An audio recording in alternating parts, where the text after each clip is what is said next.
स्वार्थी विद्वान अब आपको मैं दिखाने लगा हूं कौन है। आर्य समाजियों डेले कट के स्क्रीन पे सतपम समूलास, 7वां समूलास क्या कहता है, और सफा है 159 यानी 159, 159। प्रश्न पूछा गया, प्रश्न पूछा चेले ने, परमेश्वर त्रिकालदर्शी है, इससे भविष्यत की बातों जानता है, की बातें जानता है। यह पूरा प्रश्न है, मैं सिर्फ ऊपर वाली लाइन पढ़ रहा हूं। क्या लिखा है प्रश्न में कि परमेश्वर जो है वो त्रिकालदर्शी है, सो भविष्य की बातों को जानता है। स्वामी साहब का उत्तर देखिए आर्य समाजी पुत्र आपकी स्क्रीन पर। वो कहते हैं ईश्वर को त्रिकालदर्शी कहना मूर्खता का काम है।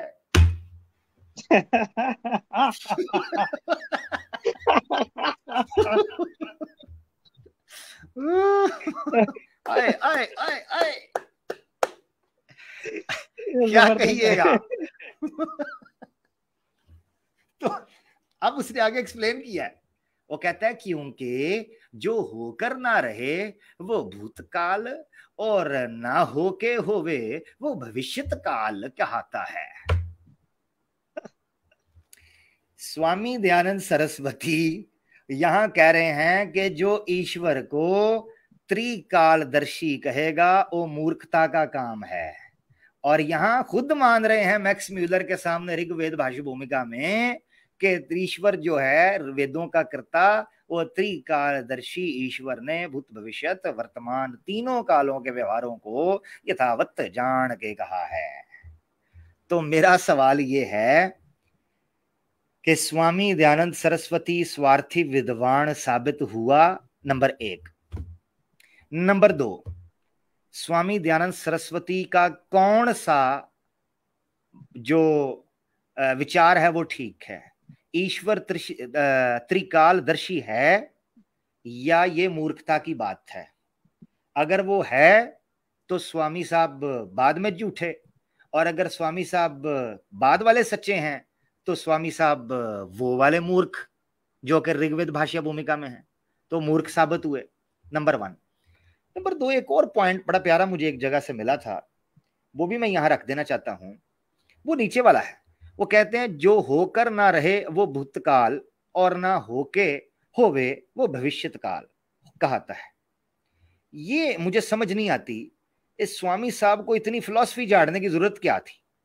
स्वामी साहब सीधा सीधा कह सकते थे कि जो भूत होता है वो गुजर चुका होता है और भविष्य आने वाला होता है। ये फिलॉसफी झाड़ने की जरूरत इसलिए पड़ी कि साधारण सनातनी को अपनी हैवी टर्मिनोलॉजीज के अंदर, अहंकार में या एरोगेंस के अंदर या उस भ्रम के अंदर डाला जा सके कि जनाब देखो स्वामी साहब जो है ना वो तो बड़ा ज्ञाता है, उन्होंने भूतकाल की ऐसी मेटाफोर तो सैम भाई ये क्या हुआ, ये तो स्वार्थी विद्वान बन गया।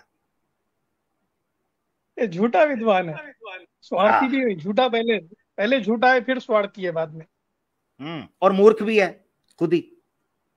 बिल्कुल। तो मूर्ख भी है, स्वार्थी भी है, ये सारा कुछ है जनाब। अच्छा, अब हम आगे बढ़ने लगे हैं, बहुत इंपॉर्टेंट चीजें आगे शुरू होने लगी हैं, पहले आपने शुरू कर लिया। अच्छा, मैं यहां पर एक आपको चलो मजे का ज्ञान दे देता हूं। पहले तो मेरा इरादा था मैं सेपरेट इसके ऊपर एक एपिसोड करूंगा कि स्वामी दयानंद सरस्वती और आर्य समाज का जो कॉन्सेप्ट ऑफ गॉड है उसमें 2-3 सीधा बातें जो हैं उनको हम डिस्कस करेंगे। आज जैसे एक आई है कि स्वामी दयानंद का ईश्वर, उसका परमेश्वर त्रिकालदर्शी है या नहीं, ये हमने जानना है। ठीक है, अगर है तो स्वामी मूर्ख है, और अगर नहीं है तो भी स्वामी मूर्ख, बाहर सूरत। तो आर्य समाजी जरा ध्यान से इस प्रश्न का उत्तर दीजिएगा। मगर चलें एक मिसाल ले लेते हैं जो कि मैं आगे प्रोग्राम्स में देना चाहता था, आज वो मिसाल ले लेते हैं। जरा तवज्जो से ये रेफरेंस, आय हाय हाय क्या रेफरेंस आया जी, हैं जी। पहले तो मैं रेफरेंस के फजाइल बयान कर लूं ना जी, फिर बात बनेगी। तो ये जो रेफरेंस आने लगा है इसमें हाईली साइंटिफिक मेडिकल नॉलेज मौजूद है। आपके कानों से धुआं निकल आएगा, ठीक है जी। तो जरा रेडी हो जाओ, कानों से धुआं निकलने लगा। जरा देखिएगा धुआं निकलने लगा। ये नॉलेज जरा चेक कीजिएगा वेदों का। आपके सामने यजुर्वेद है और इसका अध्याय बन जाएगा 19 और मंत्र बनता है 76 और ये तैयार किया गया है भाष्य स्वामी दयानंद सरस्वती के द्वारा। ठीक है, आप ऊपर देखेंगे तो विषय के ऊपर लिखा हुआ है कि शरीर से वीर्य कैसे उत्पन्न होता है, इस विषय को अगले मंत्र में कहा है। यानी ईश्वर ने जो इतनी बड़ी सृष्टि को बनाने वाला है वो ये बताने लगा है कि वीर्य यानी स्पर्म, पानी, आदमी का पानी कैसे उत्पन्न होता है वो ये बताने लगा है। वेदों का ज्ञानी, वेदों का कर्ता धर्ता। तो जरा भावार्थ पढ़ लीजिए आपके सामने। स्वामी दयानंद लिखते हैं, वो कहते हैं प्राणी जो भी कुछ खाता पीता है ना, वो परंपरा से वीर्य होकर शरीर का कारण होता है। यानी इंसान जो भी खाता है वो वीर्य की शक्ल इख्तियार करता है और वीर्य ही कारण होता है शरीर बनने का। ठीक है, वेरी गुड। मगर आगे कुछ मैं सवाल रखूंगा अभी आहिस्ता आहिस्ता। अब याद रखना है कि ये ईश्वर का वेद है, तो जरा नॉलेज चेक कीजिएगा। त्रिकालदर्शी जी का नॉलेज चेक करें जरा। वो कहते हैं पुरुष का लिंग इंद्रिया स्त्री के संयोग से वीर्य छोड़ता। तो स्वामी दयानंद लिखते हैं ये ईश्वर जी ने ये प्रमाण भेजा है कि पुरुष का जो लिंग इंद्रिया होता है, लिंग इंद्रिया दिखा देते हैं आपको जनाब। ये देखें, आप कहीं परेशान ना हो। सैम भाई मादर चाहता हूं थोड़ा 18+ होने लगा यार, बच्चे इधर उधर हो जाएं। ठीक है जी, बच्चे जरा दूर हो जाएं, खवातीन स्ट्रीम छोड़ दें, हार्ट पेशेंट किसी चीज पे बैठ जाएं, ब्लड प्रेशर के मरीज जो हैं वो आंखें बंद कर लें, कान भी बंद कर लें जी। कुंडी लगा लें। चलो जी रेडी, हेडफोन्स वगैरह भी लगा लें। अब मैं चलाने लगा हूं जी, तो आपको दिखा देते हैं लिंग इंद्रिया कैसा होता है जी। ये देखिए जरा स्क्रीन पे।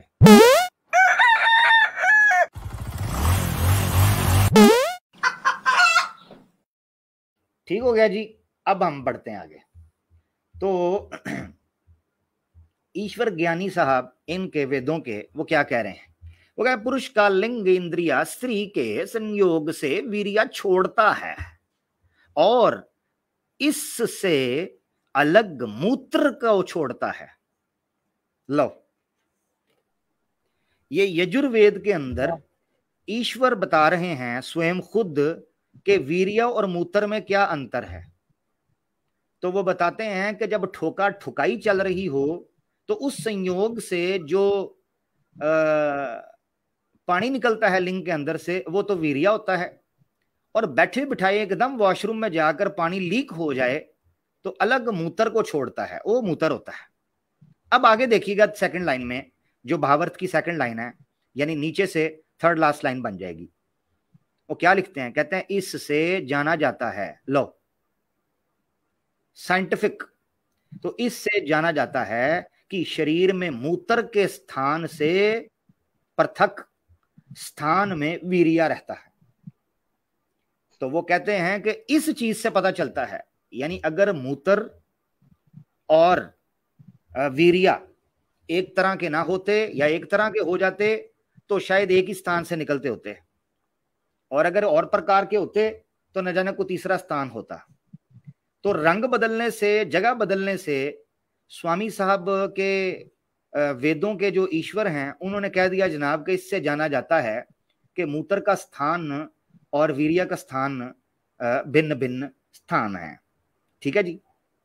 अब यहां से मेरा सवाल शुरू होता है, क्योंकि यहां ज्ञान है ईश्वर का। और आप जरा देखिए त्रिकालदर्शी का। अब ये देखें, मेरा सवाल आने लगा है। सवाल गौर से, आर्या समाजी अगर कोई सुन रहा है तो सवाल गौर से नोट कर ले, असल सवाल शुरू होने लगा है।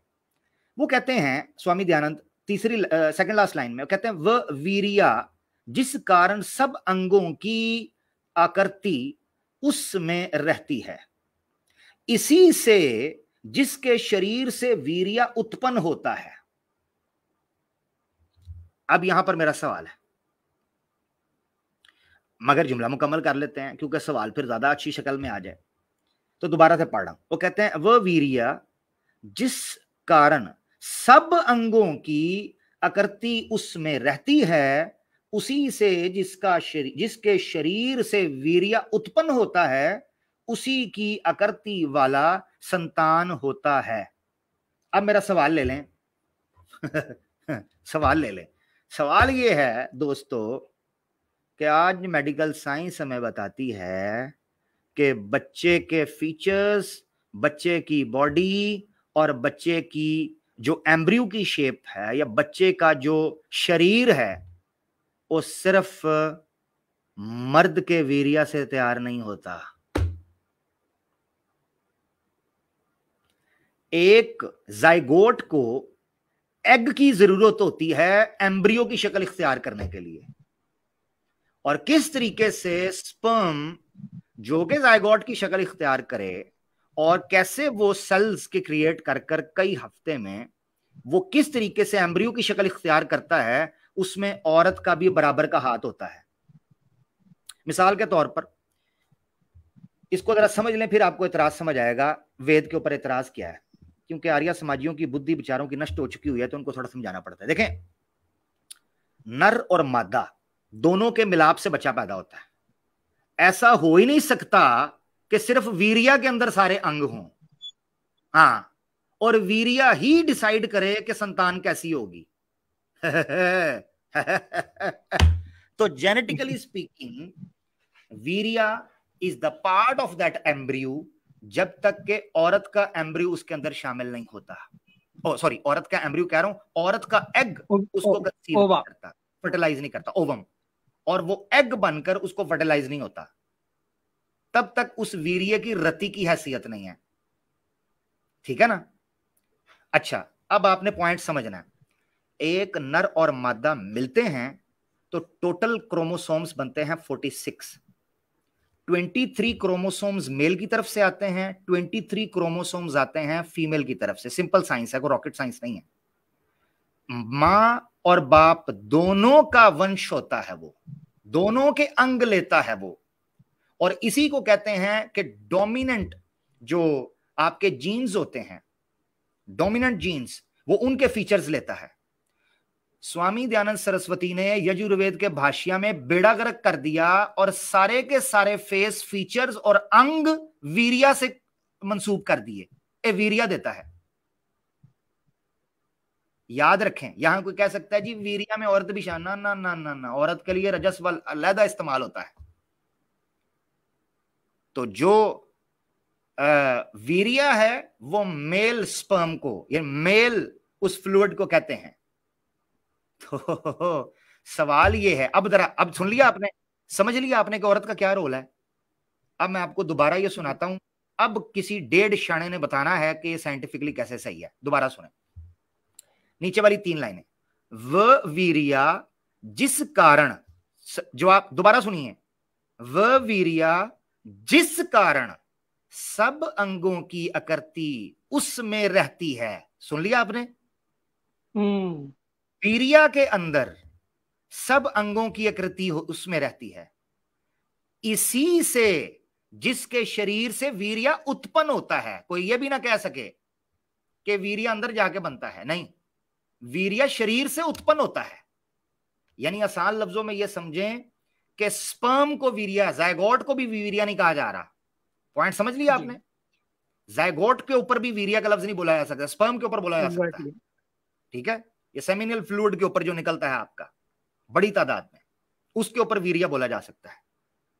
तो क्या कहते हैं?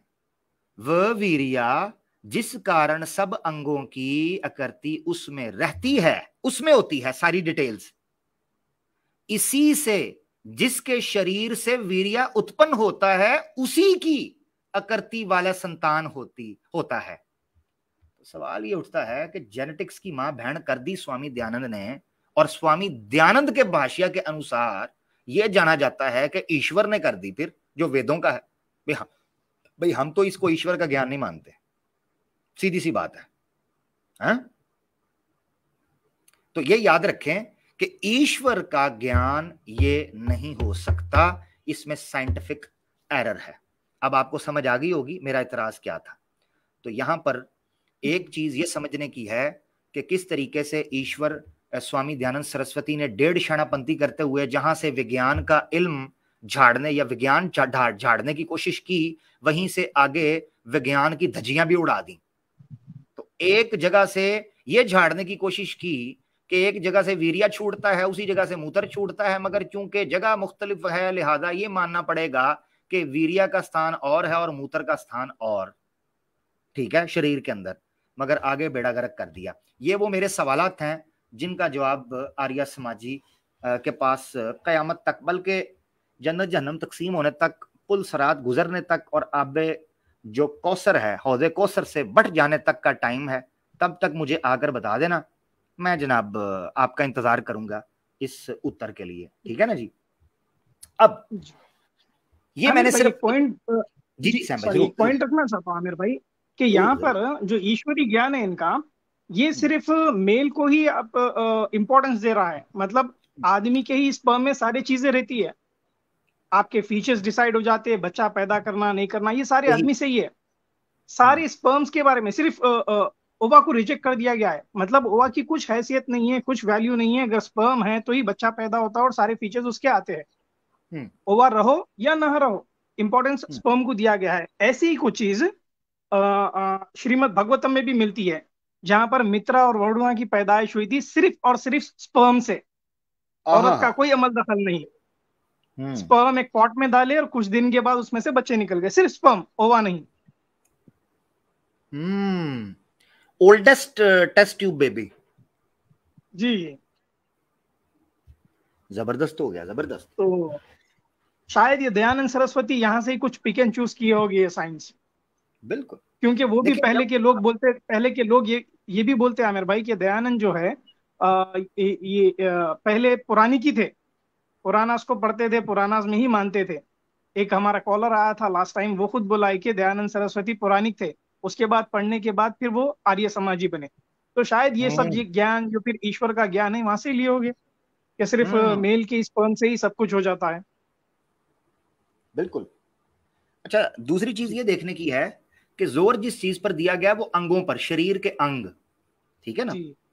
वो वीर्या जो है वो अकेला डिसाइड नहीं करता। मैंने जैसे बता दिया कि क्रोमोसोम्स किस तरीके से पेयर अप होता है, 46 जो पेयर्स बनते हैं वो कैसे बनते हैं, हाफ और हाफ, और उस पर जो डोमिनेंट जीन्स होते हैं वो डिसाइड करते हैं कि माँ के फीचर्स आएंगे। इवन जेंडर स्पेसिफाइड होता है, वो XY क्रोमोसोम जो सेक्स क्रोमोसोम्स होते हैं उनके जरिए जेंडर स्पेसिफिक होता है कि आया ये XX है या XY है और किस तरीके से ये मेल और फीमेल की कैटेगरी में बैठेगा। उसी के साथ साथ आंखों का कलर, कद काठी, बाल, लड़का लड़की होना, और होंठ, नाक, आवाज, आदतें, बोन स्ट्रक्चर, और इवन जो है बीमारियां, देखे ना जेनेटिक्स के थ्रू बीमारियां भी आपको पता चलती हैं कि जो है ना वो जेनेटिक हिस्ट्री तो नहीं है कि किसी के अगर दादा को शुगर या डायबिटीज का पेशेंट रहा, यस, तो वो क्रॉनिक डिजीज जो है वो आगे ट्रांसफर हो जाती है। ये जानना बड़ा जरूरी था। खैर, ये मैंने सिर्फ एक देग का चावल चेक करवाया। सैम भाई कुछ बोलना चाह रहे हैं? जी सैम भाई। जी प्लीज कंटिन्यू करिए।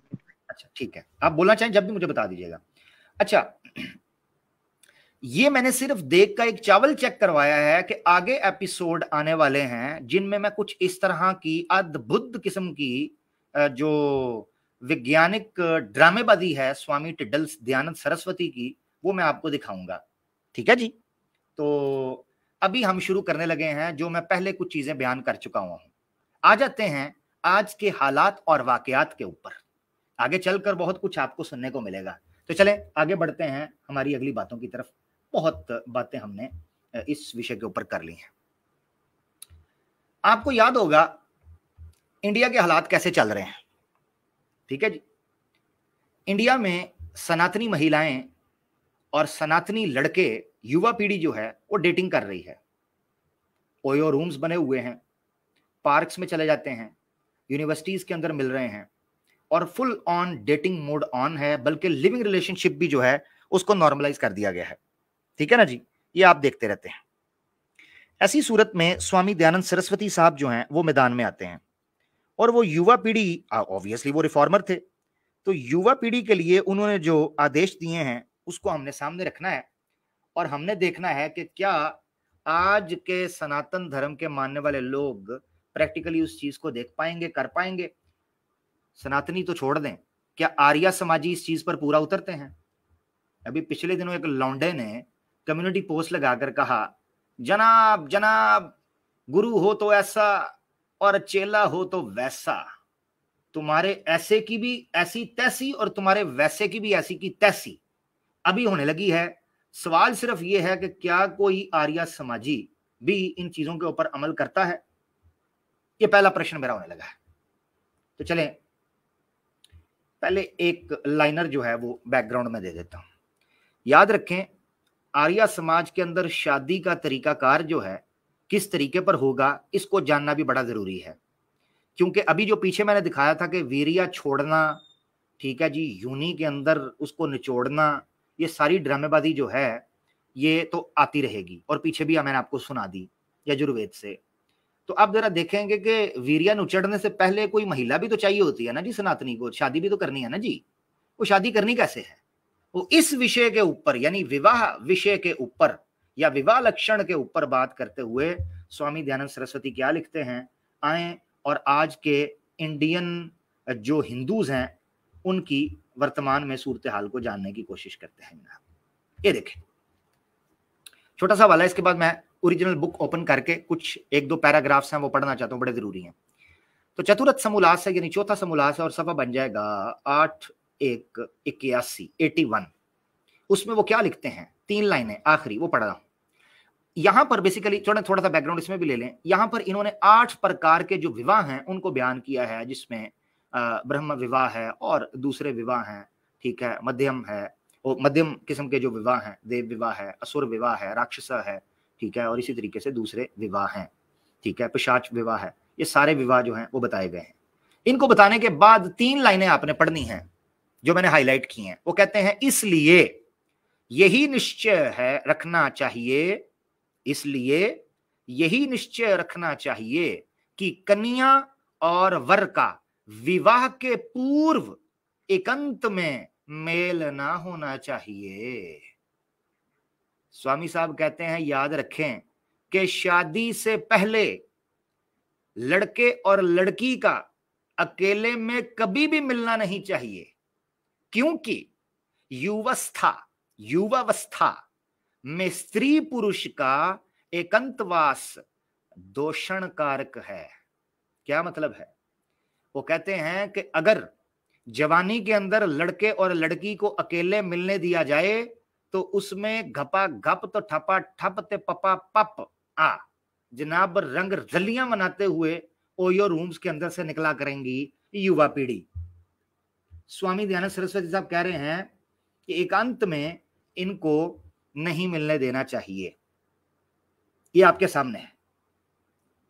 अब सारे ये सोच रहे होंगे कि यार बात तो स्वामी साहब की ठीक है ना, ऐसे ही है ना ऐसे ही है। तो आर्या समाजी रोड पे निकले हैं अपने गुरु जी की वाणी लेकर, बैन करेंगे ओयो रूम्स, क्योंकि मुसलमान को तो कोई आपत्ति नहीं है इस बात से। आए आए सनातनियो, ये आर्या समाजी भाई, हाँ जी जी आमिर भाई, सिद्धार्थ चतुर्वेदी के ऊपर बड़ा तीर घुसा है। ये बड़ा परेशान हो जाएगा अगर ये हवाला सुन लेगा तो चतुर्वेदी बना ही क्यों मैं भूल रहा होगा ये। हाँ, कहता है मैं आर्या समाज। ओ बेटा आर्या समाजी होने से पहले देख लेना, गर्लफ्रेंड्स को ब्लॉक और नंबर को डिलीट करना पड़ जाएगा। हाँ, और ओयो रूम्स की बुकिंग कैंसिल करनी पड़ जाएगी। हाँ, और छोटी वाली देसी ठुला जो आपने लिया था ना जी, ठुला जो क्या उसे कहते हैं यार, वो क्या है, वो कुपी है जी। तो कुपी जो आपने ली थी बंद कमरे में उंडेलने के लिए, वो आपको वापस करनी पड़ जाएगी बेटा, ठीक है। तो मैं आर्या समाजियों से कहता हूं, भाई अमल किया है इस पर, दिल पर हाथ रखकर बताना है।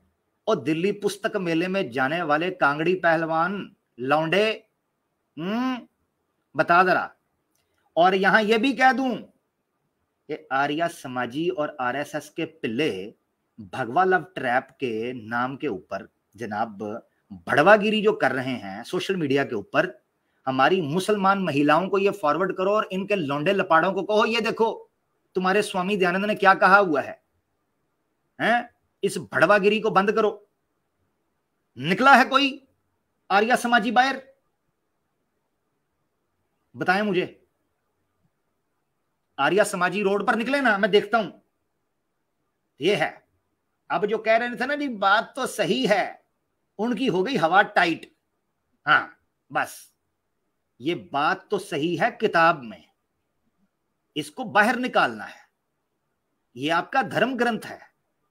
रोड पर निकलो और ओयो को बंद करो। रोड पर निकलो और हिंदू मुस्लिम लड़की और लड़के जो आपस में ड्रामेबाजियां कर रहे हैं बंद करो। मुसलमान लड़के लड़कियां उनको भी बंद कर दो, सबको बंद करो, पाबंदी लगाओ। चलो आर्य समाज, मैं तुम्हारे साथ हूं इस काम में, आगे लगो, चलो। हाँ निकल गई हवा, हाँ निकल गई। क्यों? कई आर्य समाजी तो कह रहे होंगे यार 2 दिन पहले तो ये सेट की थी बड़ी मुश्किल से, भैया आप आज ही बोल बैठे कि जी बंद कर दो, जरा हफ्ता एक थोड़ा सा लुलो पोचो तो करने देना। हाँ निकल गई। स्वामी दयानंद का थोबड़ा देखना ऊपर मासूम का। और मैंने ये पीछे जो लिखा हुआ है, पता क्या लिखा है? एपिसोड 4 में चौथा नियम लागू किया है। और आर्य समाज का चौथा नियम क्या है? कि हर एक व्यक्ति को सच के अपनाने और झूठ को त्यागने में थोड़ी सी भी देरी नहीं करनी चाहिए। ये है वो नियम जो बैकग्राउंड में आप देख रहे हैं हिंदी में। तो आर्य समाजी अगर स्वामी दयानंद का फीडर पिया है तो आओ बैन करो, निकलो बाहर। तो क्या लिखा है, आगे बढ़ते हैं। वो कहते हैं इसलिए यही निश्चय रखना चाहिए कि कन्या और वर का विवाह के पूर्व एकांत में मेल ना होना चाहिए, क्योंकि युवावस्था में स्त्री पुरुष का एकांतवास दोषण कारक हो है। दोष, यानी दोष कहते हैं बुराई को, तो दोषण कारक का मतलब यानी हानिकारक होता है, यानी किसी चीज का नुकसानदेह होना, ठीक है ना, डिसएडवांटेज। तो दोषण कारक का मतलब होता है कि पाप लग सकता है, ऐसी चीज बुरा बना सकती है आपको, ठीक है। तो इस चीज से दूर रहना चाहिए। अब ये आपने हवाला पढ़ लिया, अब मैं आपको लेके चलने लगा हूं कि स्वामी साहब ने डिटेल में इस चीज को बयान किया है कि फिर विवाह होना कैसे चाहिए। चलो फिर आज आपको इसकी सैर करवाते हैं।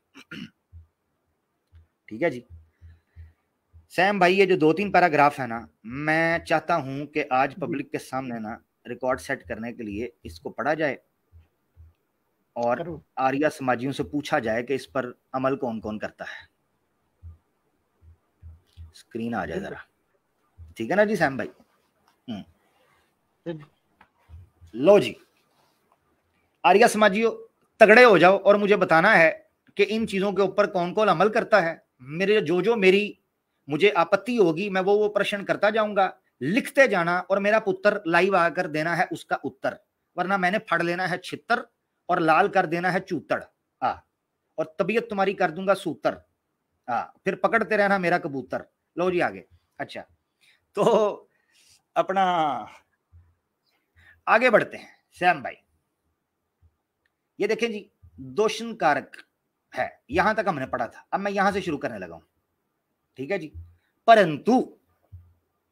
परंतु जब कन्या व वर के विवाह का समय हो, अर्थात जब 1 वर्ष व 6 महीने ब्रह्मचारिक्षम और विद्या पूरा होने में शोष रहें, तब उन कन्या और कुमारों का प्रतिबिंब अर्थात जिसको फोटोग्राफ कहते हैं अथवा प्रतिकृति उतार के कन्याओं की अध्यापिकाओं यानी टीचर्स, फीमेल टीचर्स, तो कन्याओं के अध्यापिकाओं के पास कुमारों की और कुमारों के अध्यापकों के पास कन्याओं की प्रतिकृति भेज देवें। ये मैं आपको समझाता हूं क्या लिखा हुआ, जिनको हिंदी नहीं आती। स्वामी दयानंद सरस्वती कहते हैं कि अकेले में तो मिलने नहीं देना, अब करना यह है कि जब लड़के और लड़की की उम्र विवाह की हो जाए, और उसको उन्होंने लिखा है अर्थात कौन सी उम्र है, इसको उन्होंने ये लिखा है जब 1 वर्ष व 6 महीने ब्रह्मचारिक्षम, यानी आपने ब्रह्मचार्य आश्रम जो है वो मुकम्मल होने लगा हो, और विद्या जो है यानी जो पढ़ने पढ़ाने का स्कूल का टाइम है एजुकेशन का, वो पूरा होने में शोष रहें। कितनी देर?